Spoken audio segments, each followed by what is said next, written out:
Have you ever looked at your own child and thought, no matter what happens, they could never betray me? Have you ever believed the greatest dangers come from strangers, only to discover that the deepest wounds are sometimes inflicted by the people you loved most? What would you do if, after a lifetime of hard work, sacrifice, and putting your family first, your own son stood in front of you and calmly said, "Dad, this house isn't yours anymore"? Would you argue? Would you laugh because it sounded impossible? Or would you freeze the moment he placed official-looking papers in front of you that seemed to prove he was right?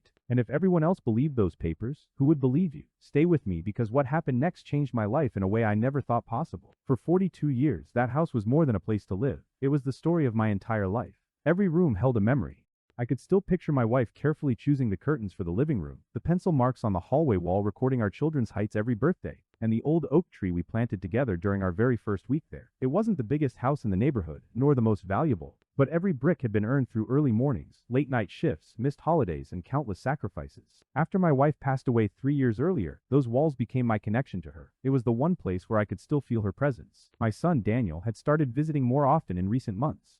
At first, I welcomed it. I assumed he was worried about me living alone. He offered to help pay bills, organize paperwork, and sort through boxes of old documents I hadn't touched in years. I remember feeling proud, convinced I'd raised a thoughtful son who genuinely wanted to make life easier for his aging father. Never once did I question his intentions. Why would I? He was my son. Then came a quiet Tuesday afternoon that changed everything. Daniel walked into my living room wearing an expression I'd never seen before. Calm, distant, almost rehearsed. Without saying much, he placed a thick folder on the coffee table and slowly slid it toward me. "Dad, we need to talk about the house." I smiled, expecting another conversation about maintenance or property taxes. Instead, he opened the folder and spread several official-looking documents across the table. The moment my eyes reached the heading at the top, my stomach tightened. According to those papers, ownership of my home had already been transferred. I looked from the documents to my son, certain there had to be some terrible mistake. I forced a nervous laugh and said someone must have mixed up the paperwork. Daniel never smiled. He looked me straight in the eyes and quietly said, "It's legal. The house belongs to me now. You need to start thinking about where you're going to live." In that instant, it felt as though the ground beneath me had vanished. I wasn't just losing my home. I was watching 42 years of trust collapse in a matter of seconds. The documents looked so authentic that, for one terrifying moment, even I wondered if I'd unknowingly signed something I couldn't remember. But as I reached for the folder one last time, one small detail caught my attention. And in that single moment, I realized my son had overlooked one crucial thing. The one thing that would change everything. As I sat there staring at those documents, only one question echoed through my mind. How could this have happened without me ever realizing it? Have you ever replayed every conversation in your head, searching for the exact moment when trust quietly turned into betrayal? It's a painful realization to discover that the warning signs were there all along. You simply never believed they could come from someone you loved. The truth is, this didn't happen overnight. Looking back, Daniel had been laying the groundwork for months. After my wife passed away, he started visiting almost every weekend. He'd bring groceries, mow the lawn, fix a leaking faucet, or drive me to doctor's appointments. Every neighbor who saw us together would smile and say, "You're lucky to have such a devoted son," and I believed them. I felt grateful that, despite his busy life, he always made time for me.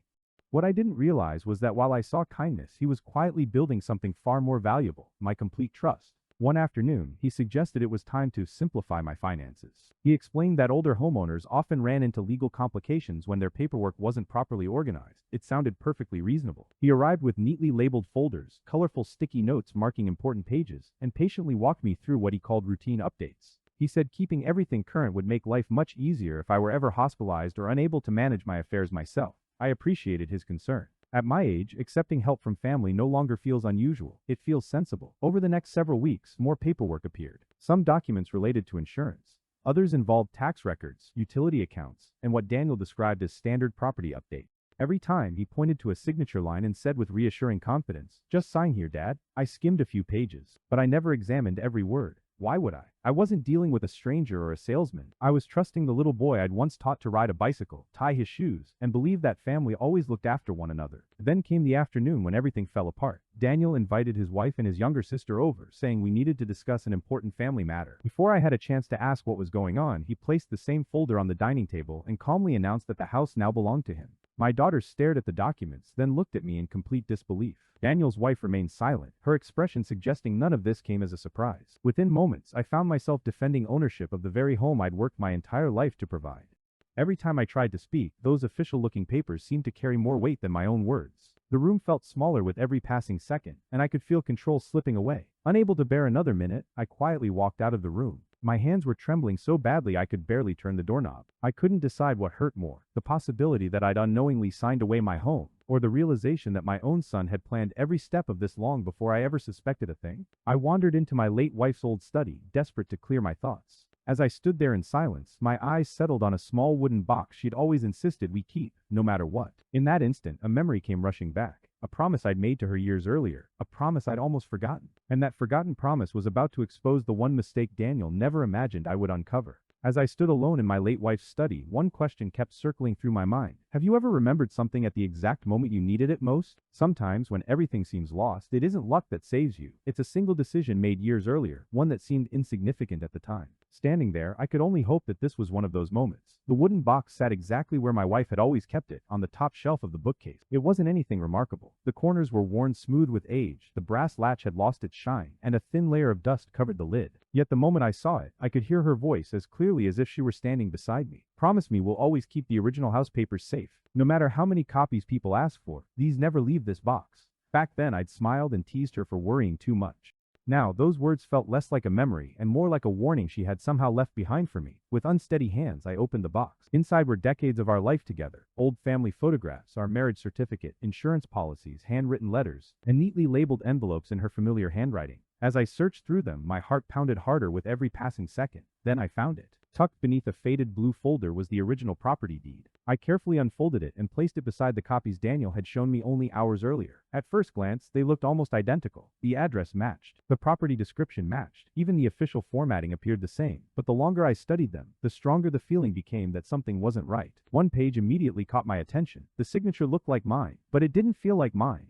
It was almost too perfect, too smooth, too carefully written, as though someone had practiced copying it over and over again. Then something else stopped me cold. A date on the transfer documents. I read it twice. According to those papers, I'd supposedly signed them on a day when I wasn't even in town. That entire week was burned into my memory because I'd been staying with my brother while he recovered from surgery. The realization hit me all at once. If that date was impossible, how much of the rest of the paperwork was a lie? The following morning, I took both sets of documents to a lawyer who specialized in property disputes. He said very little. He adjusted his glasses, spread the papers across his desk, and examined each page with careful precision, comparing signatures, dates, stamps, and every tiny detail. The silence in his office felt endless. Finally, he leaned back in his chair, looked directly at me, and asked quietly, "Mr. Williams, did your son personally give you these documents?" When I nodded, his expression changed. He placed the original deed beside the copies, pointed to several inconsistencies I'd completely overlooked, and said, "I'm very glad you kept the original. Without it, this would have been a very different conversation." For the first time since Daniel had told me to leave my own home, I felt something I hadn't felt in days. Hope. But the lawyer wasn't relieved. Instead, he reached for his phone, paused for a moment, and quietly said, "Before we go any further, there are a few people who need to see these documents." At that moment, I realized this was no longer just a painful family dispute. It was about to become something Daniel never saw coming.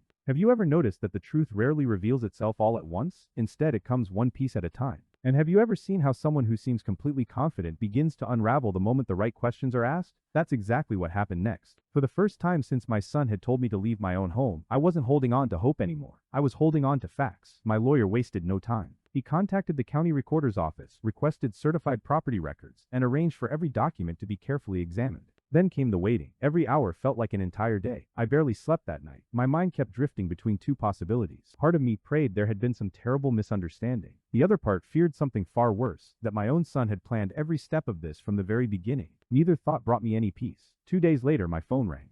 The moment I heard my lawyer's voice, I knew something had changed. "Mr. Williams," he said calmly, "we've confirmed several serious problems with the paperwork." My heart skipped a beat. He explained that the so-called transfer documents contained multiple inconsistencies that would never appear in legitimate property record. The signature pages showed clear irregularities. The notarization didn't match the official registry. Even one of the supporting forms referenced information that didn't exist on the date the documents were supposedly signed. What had looked convincing at first glance was falling apart under careful examination. When Daniel was asked to explain the discrepancies, his confidence vanished almost overnight. The same man who had stood in my living room speaking with complete certainty now struggled to answer even the simplest questions. His explanations kept changing. First, he claimed everything had been handled by a document preparation service. Then he insisted there must have been an administrative mistake. Finally, he looked directly at me and suggested that perhaps I'd simply forgotten signing the papers because of my age. Those words hurt more than anything else. It wasn't enough that he'd tried to take my home. Now he was using my own memory against me. After that, the investigation moved quickly. Officials compared the original deed with the documents Daniel had presented. Every comparison uncovered another inconsistency. Every review exposed another problem. What had started as what looked like a painful family disagreement was now being treated as a serious legal matter. One by one, every claim Daniel had made began to collapse. Even relatives who had quietly doubted me started calling to apologize. They admitted they'd believed the paperwork because it looked official. None of them had imagined someone within the family would go to such extraordinary lengths. I should have felt relieved. Instead, I felt something far heavier. That evening, I sat alone in my living room, surrounded by photographs of birthdays, Christmas mornings, anniversaries, and family dinners. The house was still mine. But something far more valuable had already been taken. I realized the greatest loss had never been the possibility of losing my home. It was losing the unquestioning trust I'd once had in my own son. And as I looked around the home I'd spent a lifetime protecting, I knew the most difficult part of this story was still ahead. Because the next time Daniel and I faced each other, everything would change forever. Have you ever won a battle, yet still felt as though you'd lost something far more valuable? Sometimes life teaches us that the things we treasure most aren't written on legal documents or locked inside a safe. They're built quietly over decades through love, trust, and the belief that family will always stand beside us. And once that trust is broken, no courtroom can ever fully restore it. A few weeks later, the legal process finally came to an end. The original deed proved exactly what my wife had always believed. It told the truth. The fraudulent paperwork was rejected. Ownership of my home remained exactly where it had always belonged, and every attempt to take it from me failed. Friends and neighbors stopped by to congratulate me. Some called me fortunate. Others said justice had finally been served. I thanked them all. But deep down, I knew this story had never truly been about saving a house.